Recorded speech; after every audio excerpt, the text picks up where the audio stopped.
So how does a company lose $12 billion in just 90 days while claiming to be the future of humanity? Why is the most powerful man in AI declaring an internal code red while his flagship product starts losing users for the first time? Is it OpenAI actually a revolutionary tech giant, or is it just a ghost ship where the architects are the first ones running for the exit? I'm going to show you some of the terminal data that suggests that Sam Altman's empire is hitting a concrete wall at 200 miles per hour. When a 40-year veteran investor writes in all caps that OpenAI is falling apart in real time, you should pay attention to it, because what's being laid out to coming, it's just absolutely criminal. So let's dive into this and let's take a look at it.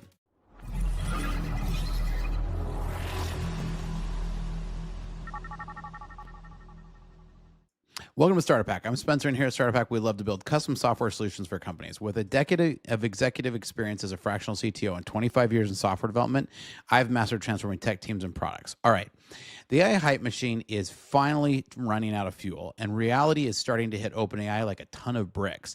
We aren't just looking at rough vibes anymore. We're looking at fundamentally unprofitable company that analysts say is staying afloat on blind faith alone. Sam Altman is out here telling us, don't think of us as just ChatGPT, but that's because just ChatGPT is starting to lose the war. So let's dive into some of this today. I've got some great articles we're going to go through. Give me 1 second to get these up on the video here.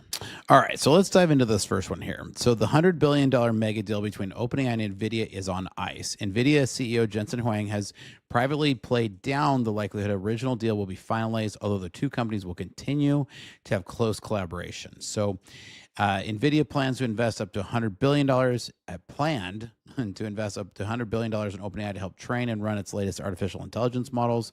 But the company unveiled the giant agreement last September.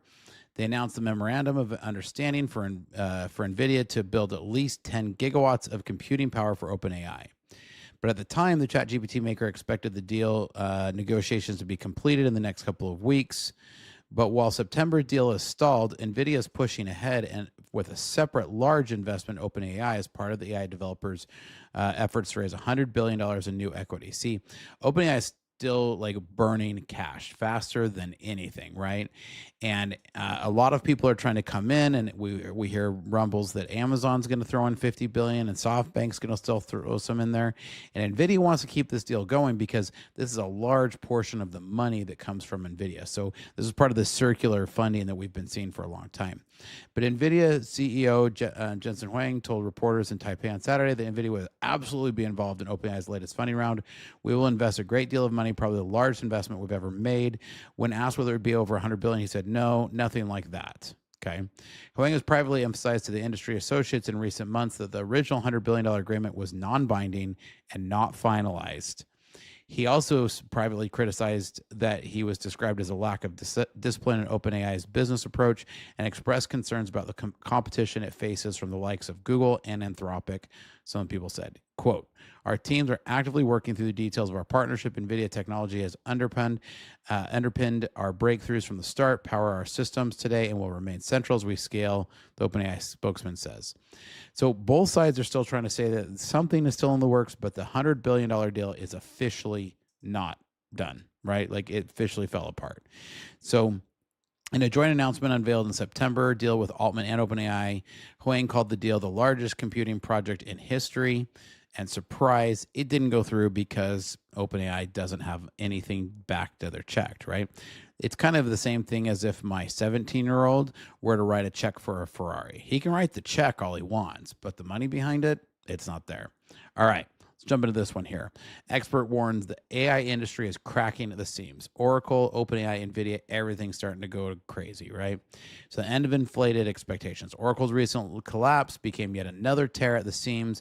It brought AI proselytizers face to face with the facts. Expectations of flooding AI infrastructure with money no longer match reality.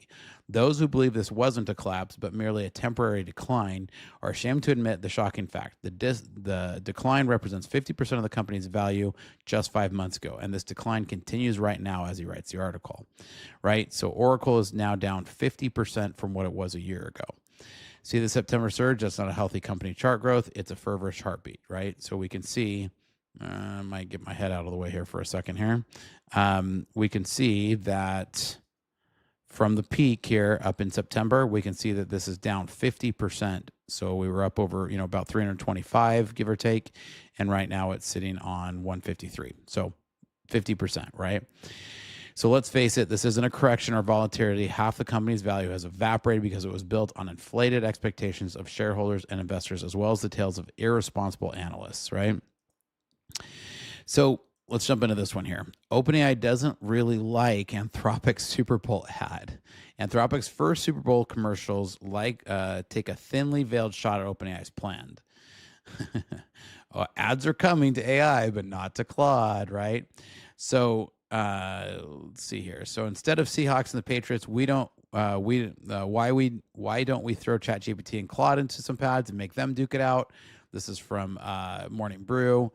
That saves some reading from the scroller that Sam Altman penned this week. Altman penned this week after Anthropic revealed its first Super Bowl commercial, which flames OpenAI's plans for ads in chat advertising. In one Anthropic spot, a guy asked a smiling chatbot incarnate to help him get a six-pack. He shares his age, weight, and height, and the personalized bot responded with an ad for height-boosting insoles. Dishonest and deceptive are what Altman called the commercial in a post on X. OpenAI, let's go take a look here because, me, I always like a good juicy post here. So first, the good part of Anthropic, they're funny, and I laughed. But I wonder why Anthropic would do something so clearly dishonest. Okay, they're not dishonest. You put ads into chat, guess what's going to happen? It's going to get there, right? So our most important principle for ads say that we won't do exactly this. We would obviously never run an ad the way that Anthropic depicts. Okay, exactly. How are you going to do it in a good way is my question. I guess it's on brand for Anthropic, doublespeak, to use a deceptive ad to critique. So it's really funny how he started off with this. He started off with what I call a crap sandwich, right? You gotta start with all nice, then you be mean in the middle, and then he'll probably be nice at the bottom. Let me go see. This time, the time belongs to builders, not the people who want to control them, right? Because, Sam, you're not one of them, right? We'll continue to work hard to make even more intelligence available at lower and lower price, right? So he's trying to all the sweetness, right? As for our Super Bowl ad, it's about builders and how anyone can become a builder now of anything, including building false expectations around funding, right, Sam? All right, we're enjoying watching so many people switch to Codex. Yeah, because Codex is failing miserably, and Claude Code is kicking their butt. So all good tries. See, the thing right here is I believe Codex is going to win. Yeah, keep dreaming, keep believing, but there's zero proof of this. Claude Code is running circles around it. Here at Startup Hack, we've recently just started deploying this to all of our developers. Because that's probably a whole nother video for another day, but my point is here is Codec is not going to even be anywhere relatively close. So keep dreaming, Sam. Meanwhile, yesterday, OpenAI announced a new platform for business to build AI agents, and Anthropic launched its latest Claude model. They're both targeting corporate customers. That's the big thing here, right? They are both targeting corporate customers. So this is where the battle for funds are coming, right? And Anthropic is kicking OpenAI's butt. All right. This is more about the OpenAI shares plummet, but I want to just kind of grab this. The news, January 3rd of Oracle shares plummeting 15% from their peak levels. So almost $500 billion evaporated in a short period of time, meaning 6 months, right? But if you've been closely following the AI industry over the past year, this is hardly a surprise. For me, it was completely expected. You can see it for yourself. AI boom is turning into AI schizophrenia. He goes on here. Oracle's decline is both simple and terrifying. Investors are finally looking at the numbers. Now, that's what we've been talking about here on my channel for a long time. And as always, best compliment you can give me is to leave a comment down below, because I read all of them and I love to connect with you guys. So leave me a comment down below. It's my favorite thing.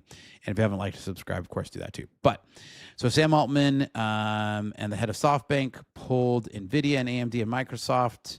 And this is not counting Broadcom, the Stargate at Oracle, and today collapse will affect them all in one way or another. See, the problem is we have all this circular funding happening right now, right? So with the circular funding, as soon as one of the dominoes start to fall, they're all going to feel it. Now, and we'll talk a little bit about it at the end here. So bankers claim Oracle may slash up to 30,000 jobs, sell health unit to pay for AI build-out. See, here's the thing that I want to kind of key on for a minute here is talk about the job loss. Is there job loss happening because of AI? Absolutely. Is it because AI is replacing jobs? Absolutely not. It's because people are firing companies are firing people to pay for AI. So that's what we're seeing here with Oracle, right? Oracle's not cutting 30,000 jobs because those jobs are being replaced by AI. Oracle's cutting up to 30,000 jobs and selling its tech so that it can pay for its AI. See, that's the problem. The numbers aren't, the mathing isn't, as I would tell my kids, the math isn't mathing here, right? Oracle's going to cut all these jobs. Research and opportunities states finding that debt investors are increasing question. Sorry, let me slow down here. A research note from TD Cowen states that finding equity and debt investors are increasingly questioning how Oracle will finance its data center building program to support its $300 billion 5-year contract with OpenAI. Once again, somebody's writing a check that they don't know how to pay for. So how are we going to do it? We're going to lay off a ton of our employees, and that's how we're going to then go pay for this AI. See, they're betting so much on the AI here that they're willing to fire 30,000 employees to fund this deal because they think OpenAI is going to hit AGI, and they think it's then going to be worth all this money to them. But in reality, when OpenAI crashes, they're going to take down Oracle with them, which I don't really have any love loss over. I'm not going to lose any sleep over that because I'm not a big Oracle fan. But so how much runway does OpenAI have left? Let's talk about this one here for a minute. The New York Times has the New York Times has published an opinion post titled, "I'm betting that OpenAI will go broke." Just like most things the New York Times publishes, it doesn't say much, and it does so with far too many words. In fact, you could probably just reduce the entire post to a single paragraph. That blithe assumption was mistaken. Generative AI business are not like the software successes of the past generation. They're far more capital intensive, and while behemoths such as Google, Microsoft, and Meta earn so much from legacy businesses that can afford to spend hundreds of billions collectively as they build AI, freestanding developers such as OpenAI are a different position. My bet is that over the next 18 months, OpenAI will run out of money. That is my bet as well. I think they're spot on. 18 months. That's actually similar to what this author's been thinking. I'm actually not sure they're going to make 18 months, to be honest. This would match with 18-month prediction. We put OpenAI's bankruptcy in July of 2027. So this person's predicting July of 2027. I don't think they're far off. See, the problem here is that OpenAI is spending money. It's like the analogy I gave earlier. My 17-year-old saying they're going to write a check on the Ferrari, expecting that some new business thing is going to come pay for the Ferrari. It's that realistic. See, OpenAI is not going to hit AGI. And Sam Altman's admitted that now, right? But for so long, they wrote those checks saying they were going to hit AGI, but they're not going to.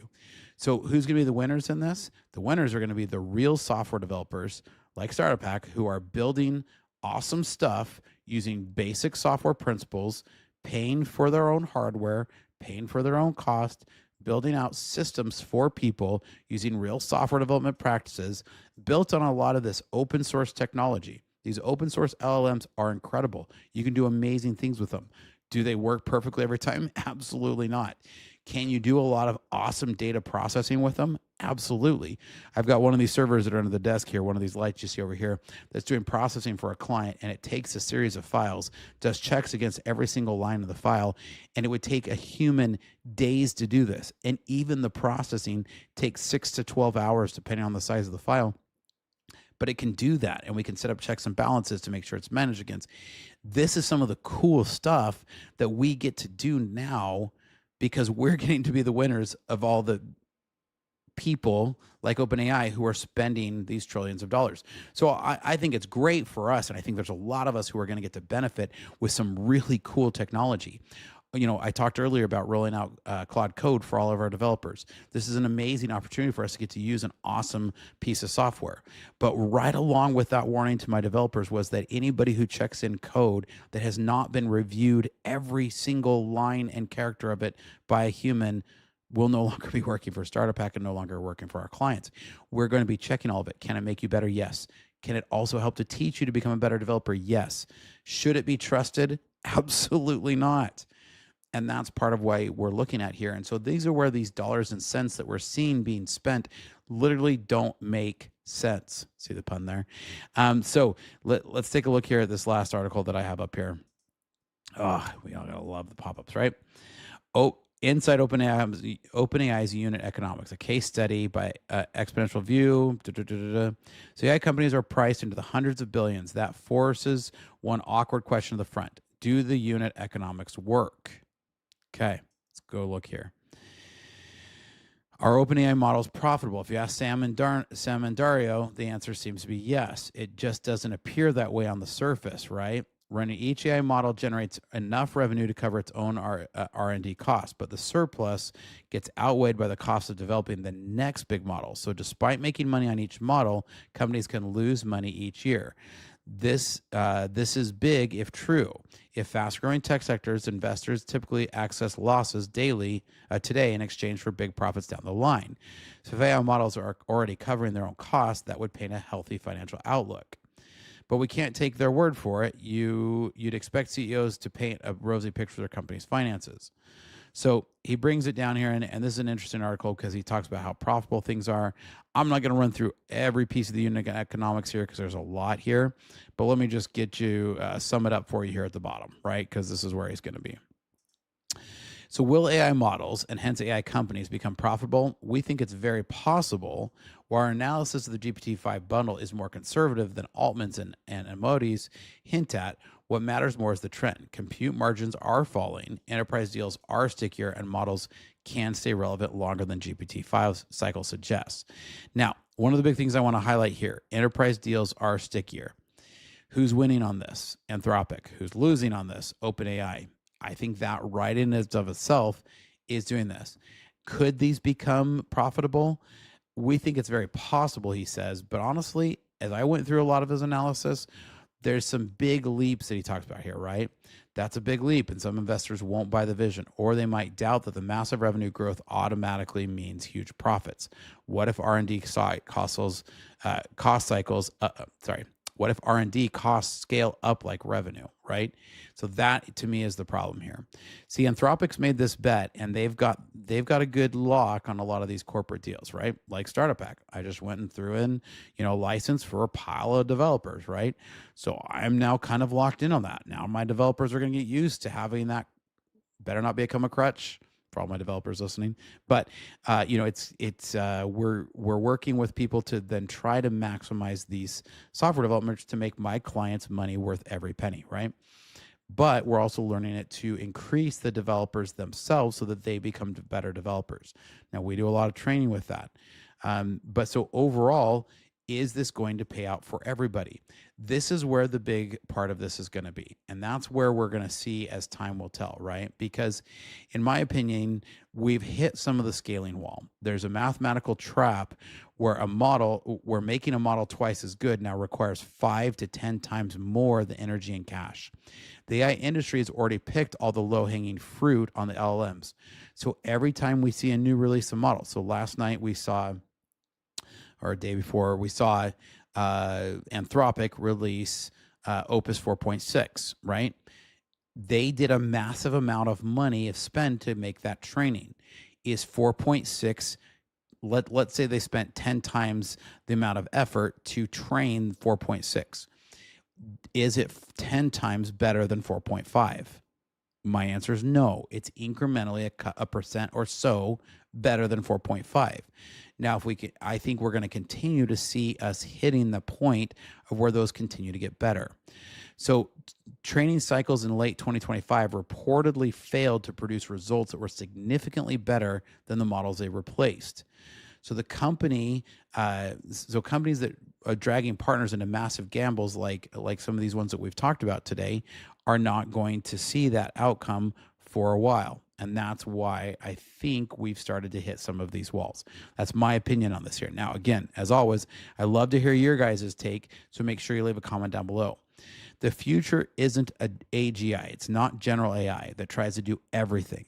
The future of AI is domain-specific, vertical, niche down, as we talk about, specific AI that's built to do a very specific purpose. The winners in this race won't be the ones burning $140 billion. They'll be the one delivering working solutions today. OpenAI is betting everything to be first to AGI, and that gamble is looking worse and worse with every single financial quarter. Now, curious to hear what you guys think. Do you agree? Do you disagree? Here at Startup Hack, we love to have a great conversation and we love to build software for companies. So if we can help you out, make sure you hit us up at startuphack.com and here's some great information about our services. Hi, I'm Spencer, a fractional CTO. With over a decade of executive leadership and 25 years in software development, I've transformed technology teams and products for businesses just like yours. As your fractional CTO, you get the strategic guidance of a seasoned technology executive without the full-time commitment. Perfect for companies ready to leverage cutting-edge technology without expanding headcount. My team at Startup Hack has already built advanced AI agents for small and medium businesses, automating complex workflows and delivering advanced ROI to human workflows. We specialize in creating custom software that connects your systems into a single coherent technology ecosystem. Our development approach focuses on tangible business outcomes. For one client, we developed AI-powered workflows that cut days off of human processes. For another company, by connecting multiple systems, we reduced processing time to increase their ROI by over 75%. We don't just write code, we architect solutions that scale. Whether you need cloud system architecture, data integration between legacy systems, or custom AI agents that automate your unique business processes, my team delivers results that exceed your expectations. Having led technology for a lot of companies and launched 7 successful brands of my own, I bring battle-tested expertise to your business challenges. Our specialty is turning technological complexity into business advantage. So if you're ready to harness the power of AI and custom software to drive your business forward, let's connect. Together, we'll build technology that doesn't just solve today's problems, it positions you for tomorrow's opportunities. Technology leadership, decades of experience, AI powered. Reach out today and we can help you. Check out startuphack.com/Spencer.